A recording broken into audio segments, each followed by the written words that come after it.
What's going on, guys? Sean here, Hammerhead Garage. Just want to show you something on these heads.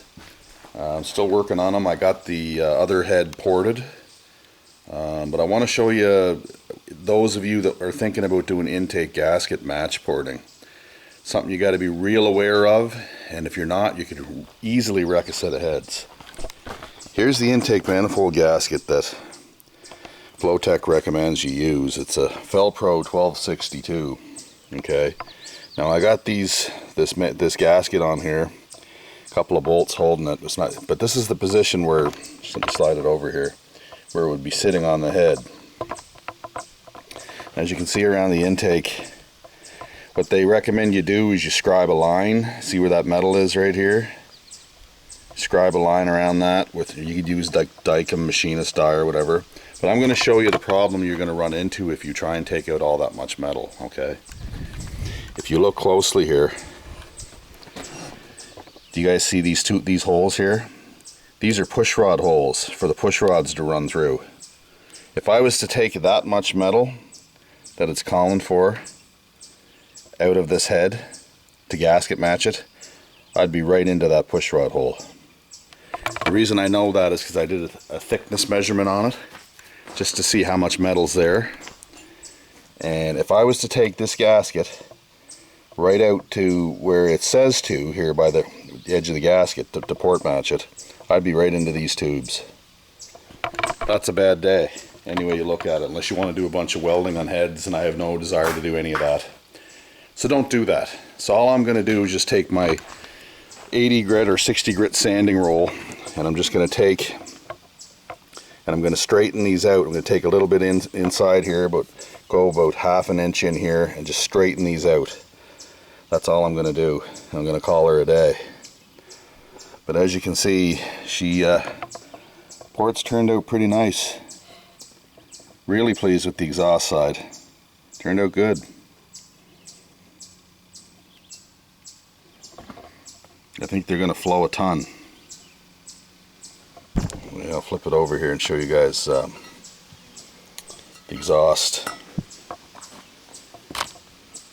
So you got to be careful when you're taking metal off, especially aluminum, because you can take off so much so quick you don't even realize it.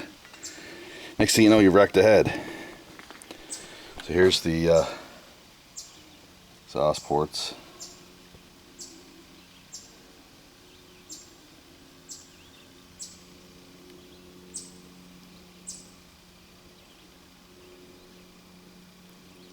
Yeah, it looks good. I'm happy with that. Nice, smooth, short turn. Didn't take off a ton of material, but I took off enough, right? All the sharp edges are gone. Short turn radius and the bowl itself, I didn't change the shape of it at all. I just cleaned it up. And it looks like air is going to really want to flow in there. So, like I said, all I'm doing now is I'm just going to take my 60 grit sanding disc, and on these intake ports, I'm not going to gasket match it, because if I did, I'd be right into the friggin' push rod holes. So anyway, that's pretty much all I got for you right now. So the plan is get these done today or tomorrow. This week, Tuesday, Wednesday, drop them off at the machine shop. They can recut the performance valve job. When I get them back, I'll be getting them in the truck.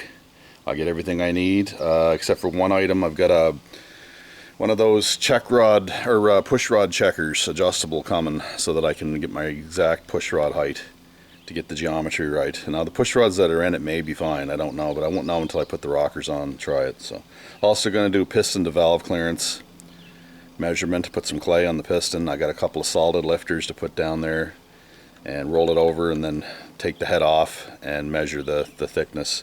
You want about 80 thou on the intake, 100 thou on the exhaust, roughly. You can get away with 80 thou on the exhaust and 60 on the intake, really. I mean, let's face it, this is a street engine. I'm not going to be spinning this thing up past 6,500. So if it was a full effort race engine, yeah, man, you want to make sure you got enough clearance and then some, right? But anyway, cool.